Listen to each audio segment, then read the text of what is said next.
एक नगर में एक बूढ़ा तेली तेल बेचने वाला रहता था। उसका नाम था रामलाल। वो सुबह से शाम तक केवल यही सोचता, तेल ज्यादा बेच लूं, पैसा ज्यादा कमाओ, बस यही जिंदगी है। धीरे धीरे उसकी आंखें कमजोर हो गईं, शरीर थक गया, फिर भी लालच नहीं छोड़ा। वो सोचता, मरे बिना आराम नहीं मिलेगा। एक दिन रात को बाजार से लौटते समय उसने देखा किसी चौपाल में संत वाणी सुना रहे थे। वहां बैठकर उसने पहली बार कबीर साहब जी की ये वाणी सुनी। साईं इतना दीजिए, जामे कुटुंब समाए, मैं भी भूखा न रहूं, साधु न भूखा जाए। रामलाल के मन को गहरी चोट लगी। उसने सोचा, हाय, मैंने तो हमेशा जरूरत से ज्यादा कमाने की सोची, न खुद सुकून पाया न दूसरों को दिया।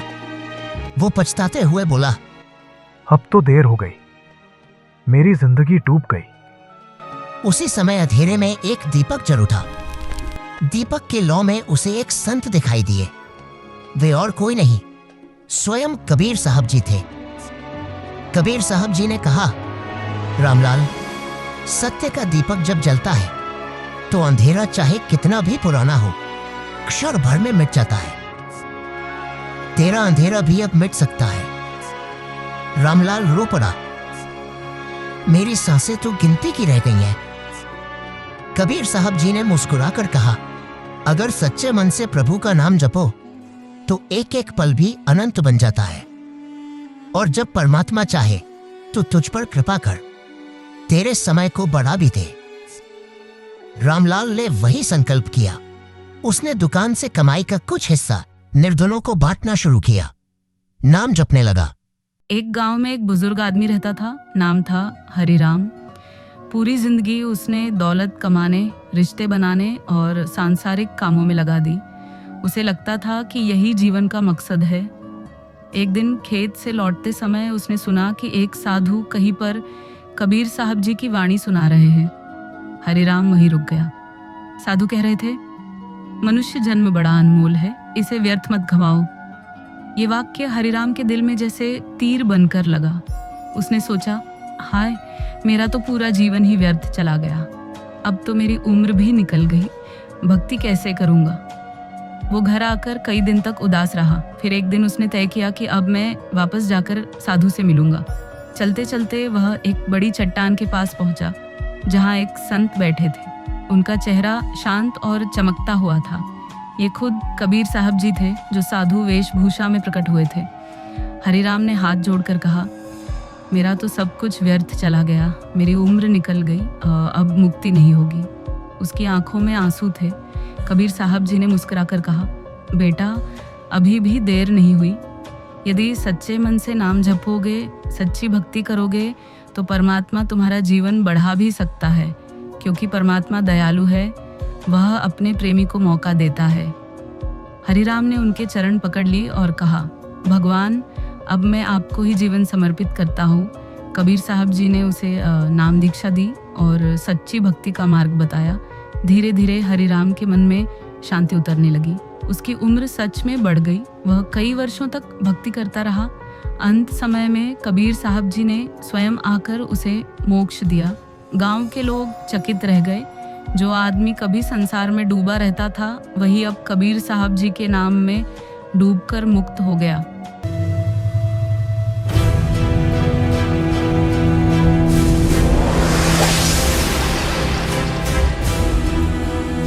मनीराम नाम था उसका, मनीराम। और वो किसी गांव में कथा कर रहा था। उसने क्या, कोई तो एक सप्ताह की कराया करते हैं, उसने 1 महीने की कथा रख दी किसी गांव में, 30 दिन की। लालच में रोज के 10-20 रुपए तो आवेंगे।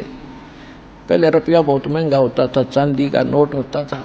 1 रुपए के अंदर भैंस आ जाती, तो 70,000 की आती है, ऐसी कीमत थी उसमें रुपए की। अब उसने 30 दिन तक कथा करी।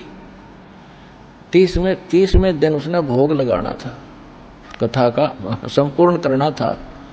तो गांव के कुछ निकम्मे से होया कर, गांव में भी जो शरारती टाइप व्यक्ति, उन्होंने क्या किया कि ये पंडित जी भाई गांव ने इकट्ठा करेगा, ना जाने कितने पैसे लूट के ले जाएगा। उन्होंने उसी दिन एक नाचने गाने वाली लड़की बुला ली, चंपाकली, दिल्ली से, और उसी दिन जिस दिन भोग पड़ना था उसी दिन बराबर में चिमटा काट दिया।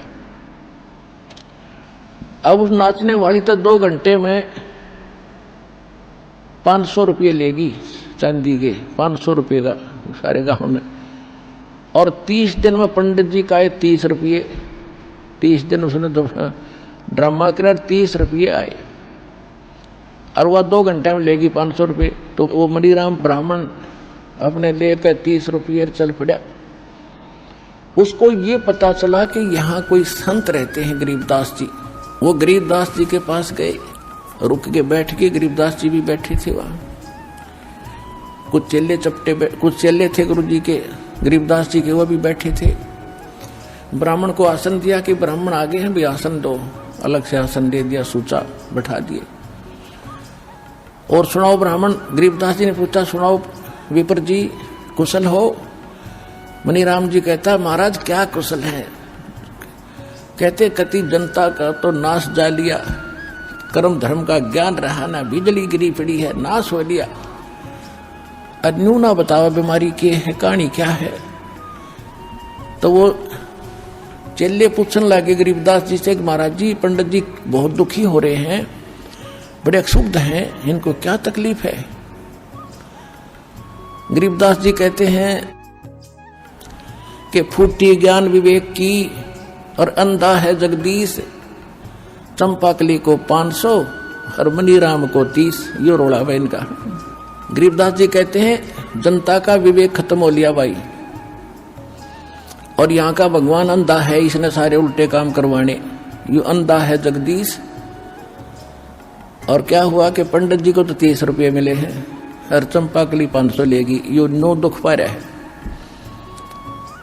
तो परमात्मा ने कहा कि पंडित जी आप उस चंपाकली तक कम को नहीं, तेरा दाव ना लगा इसलिए रो रहा है। आपके पास क्या है जो तू जनता को बांट रहा है, बता दे मुझे। कथा की आपने? खान जी कथा की, और 30 रुपये आए 30 दिन में। कथा करने का आप अधिकारी हो? गरीबदास जी ने पूछा। खान जी मेरे आदेश दे रखा है मेरे गुरु जी ने। परमात्मा बोल, गरीबदास जी ने कहा कि जिस समय राजा परीक्षित को सर्प ने डसना था ऋषि के श्राप से, उस समय ये सारे ब्राह्मण तुम्हारे जो हेड थे, मुखिया, इंक्लूडिंग वेद व्यास जिसने ये पुराण लिखी, सुधा सागर, सुख सागर कहते हो तुम जिसको, इसकी कथा सुनानी थी उसको 7 दिन, और किसी ने हिम्मत नहीं करी। तेरे पृथ्वी के जितने ऋषि में ऋषि थे सब पीछे हट गए ब्राह्मण। क्यों हट गए? क्योंकि 7वें दिन रिजल्ट आना था उसका। सबको मालूम था कि हम अधिकारी नहीं है, और 7वें दिन पोल पाट जाएगी, ऋषि को कुछ ज्ञान नहीं हुआ तो सब पीछे हट गए, हम अधिकारी नहीं है, हम अधिकारी नहीं है।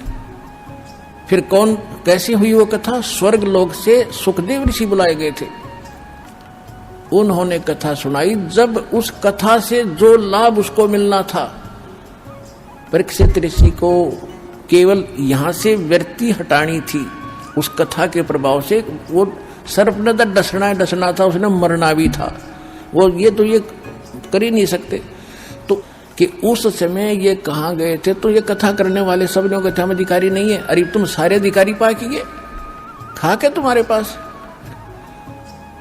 तो उसी समय शांत हो गया वो ब्राह्मण था, क्योंकि भगवान के लिए तरफ रहा था कि महाराज बिल्कुल सच्ची बात कही आपने। क्यों पढ़ रखी थी कथा, उसको तो बताने की जरूरत नहीं विस्तार से कि फिर कारण क्या है दाता, कि वही भक्ति कर, इन कथाओं से बात नहीं बढ़ेगी। जिस जिसका तेने पैसा लिया है, किसी का बैल बनेगा, किसी का गधा बनेगा, ये एक एक पाई का हिसाब होगा तेरा। कहा तुम कर्म खराब करते फिर रहे हो, अधिकारी नहीं हो, तुम्हारे पास कोई भक्ति मार्ग नहीं है, तुम्हें ज्ञान नहीं भक्ति का। उसी समय उस ब्राह्मण ने समर्पण कर दिया, महाराज मन कल्याण चाहिए, आज के बाद कान पकड़ लिया, कति या गलत काम नहीं करूंगा, और भक्ति करी, अपना मोक्ष प्राप्ति की।